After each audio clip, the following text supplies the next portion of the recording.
Bismillahirrahmanirrahim. Assalamualaikum warahmatullahi wabarakatuh.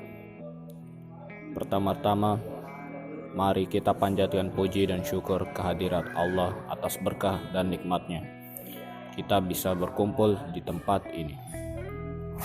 Salawat serta salam kita panjatkan kepada Nabi Muhammad sallallahu alaihi wasallam. Karena berkat beliau kita bisa menikmati rasa iman yang kita rasakan sampai sekarang. Nuzulul Quran merupakan salah satu momen istimewa yang biasanya diperingati setiap 17 Ramadan. Momen ini sejatinya untuk memperingati peristiwa turunnya Al-Quran pertama kalinya kepada Nabi Muhammad SAW melalui malaikat Jibril. Ada beberapa keistimewaan bulan Ramadan yang tidak dimiliki oleh bulan-bulan lain. Pertama, karena Ramadan dipilih sebagai bulan diturunkannya ayat pertama Al-Quran. Quran Surat Al-Baqarah ayat 185. Oleh karena itu, salah satu ibadah yang dianjurkan untuk dilaksanakan di bulan Ramadan adalah memperbanyak membaca Al-Quran. Kedua, dalam bulan Ramadan ada suatu malam yang nilainya lebih baik dari 1000 bulan yang disebut malam Lailatul Qadar. Nilai ibadah yang dilaksanakan di malam ini lebih baik daripada nilai ibadah 1000 bulan. Ketiga, Ramadan merupakan bulan istimewa karena kebaikan-kebaikan yang dikerjakan di bulan Ramadan nilainya berlipat ganda. Pada kesempatan ini penting bagi kita untuk mengingat kembali peristiwa yang sangat bersejarah bagi umat manusia, yaitu malam pertama diturunkannya Al-Quran oleh Allah Subhanahu wa Ta'ala melalui malaikat Jibril kepada Nabi Muhammad SAW. Pada saat itu, tepat pada malam Jumat bertepatan dengan hari ke-17 Ramadan dan akhirnya kita kenal dengan malam Nuzulul Quran.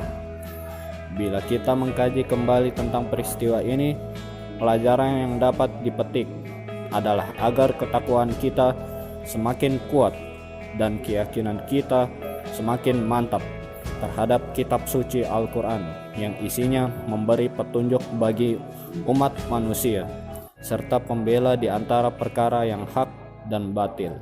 Sebagaimana firman Allah dalam surat Al-Baqarah ayat 185.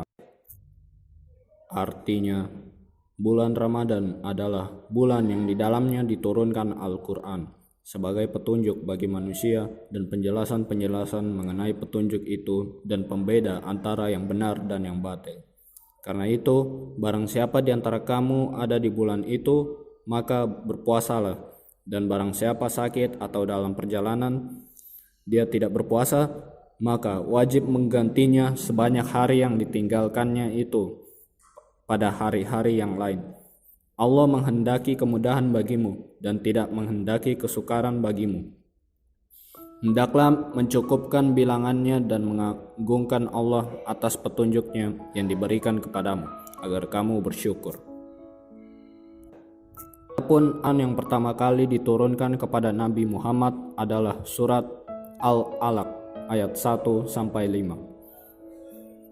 Al-Quran diturunkan ke bumi tidak sekaligus tetapi berangsur-angsur, sedikit demi sedikit, bertahap sesuai dengan situasi dan kondisi yang dihadapi Rasulullah SAW.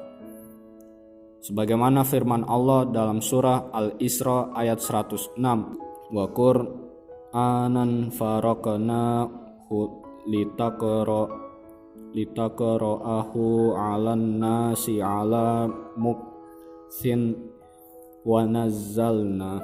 Artinya, dan Al-Quran kami turunkan berangsur-angsur agar engkau Muhammad membacakannya kepada manusia perlahan-lahan dan kami menurunkannya secara bertahap. Dengan bertahap ini, maka Al-Quran lebih mudah diterima dan mudah dihafal. Dan waktu itu faktanya banyak dari para sahabat Nabi yang hafal Al-Quran. Namun di fase berikutnya terjadi pertempuran antara orang Islam dengan kaum kafir dan musyrik yang menentang serta menghalangi dakwah Nabi, hingga akhirnya banyak para sahabat Nabi yang gugur di medan perang sebagai syuhada, tak terkecuali para sahabat penghafal Al-Quran. Oleh karena itu, muncul sebuah gagasan untuk membukukan Al-Quran sebagai suatu kitab, hingga pada gilirannya dapat dinikmati sampai sekarang ini, dan Allah senantiasa menjaga keasliannya. Setelah mengetahui secara sekilas tentang proses turunnya Al-Quran atau nuzulul Quran, maka hendaknya kita mensyukuri kenikmatan luar biasa yang dilimpahkan oleh Allah kepada umat manusia melalui Rasulullah SAW yang berupa Al-Quran yang berisi petunjuk benar. Dari itulah kita sebagai umat Nabi Muhammad patut kiranya unjuk syukur yang senantiasa tercurahkan kepada Allah Subhanahu wa taala, sebab hingga kini masih menikmati keimanan dan keislaman kita.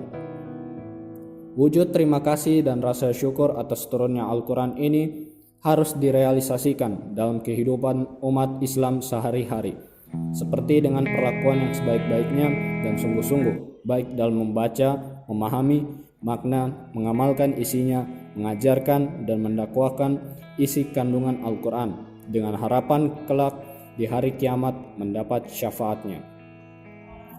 Sebagaimana hadis Nabi yang artinya, bacalah Al-Quran, karena ia pada hari kiamat nanti akan datang untuk memberikan syafaat pertolongan kepada para pembacanya. Hadis riwayat Muslim. Begitu besarnya keutamaan membaca Al-Quran bagi para pembacanya. Terlebih lagi pada bulan Ramadan, bulan yang dipilih oleh Allah menjadi bulan diturunkannya ayat pertama Al-Quran. Ibadah yang sangat dianjurkan adalah memperbanyak membaca Al-Quran, di samping melakukan kebaikan yang lainnya. Dalam hadis yang lain, Rasulullah menjelaskan, seorang mukmin yang membaca Al-Quran dan mengamalkan isinya ibarat buah jeruk manis, rasanya enak dan baunya harum. Sedangkan orang mukmin yang tidak membaca Al-Quran tetapi mengamalkan isinya ibarat buah kurma, rasanya enak dan manis tetapi tidak ada baunya. Adapun perumpamaan yang membaca maka ibarat minyak wangi, baunya orang munafik harum tetapi rasanya pahit. Sedangkan orang munafik yang tidak membaca Al-Quran ibarat buah kamarongan, rasanya pahit dan baunya busuk. Hadis riwayat Bukhari, Muslim, Al-Tirmizi, Abu Daud, Al-Nasai, Ibnu Majah, Al-Darimi, dan Ahmad. Allah sangat memuliakan orang-orang yang membaca Al-Quran, dan Allah mengakuinya sebagai ahlullah, keluarga Allah di dunia. Dan Allah memberi kedudukan yang sangat mulia kepada para penghafal Al-Quran, sebagaimana hadis riwayat Abu Hurairah radhiyallahu anhu, barang siapa berharap bisa bertemu dengan Allah, maka hendaknya menghormati keluarga Allah. Seseorang yang bertanya, "Ya Rasulullah, apakah Allah Azza wa Jalla mempunyai keluarga?" Beliau menjawab, "Keluarga Allah di dunia adalah mereka yang membaca Al-Quran. Ketahuilah, barang siapa menghormati mereka, maka dia dihormati Allah dan diberi surga. Dan barang siapa menghina mereka, maka dia dihinakan Allah dan dimasukkan ke dalam neraka." Hai Abi Hurairah, tidak ada seorang pun di sisi Allah yang lebih mulia daripada penghafal Al-Quran. Dan ketahuilah, sesungguhnya penghafal Al-Quran di sisi Allah adalah lebih mulia daripada siapapun selain para nabi. Hadis riwayat Bukhari. Dengan begitu, semangat Ramadan dengan sekian kemuliaan di dalamnya, rasa-rasanya kita harus senantiasa berkhidmat atas diturunkannya Al-Quran ini. Momentum Ramadan sebagai bulan turunnya Al-Quran atau nuzulul Quran pertama kali ke bumi, patut bersyukur, membaca dan mengamalkan isi kandungannya. Demikianlah ceramah tentang keutamaan baca Al-Quran.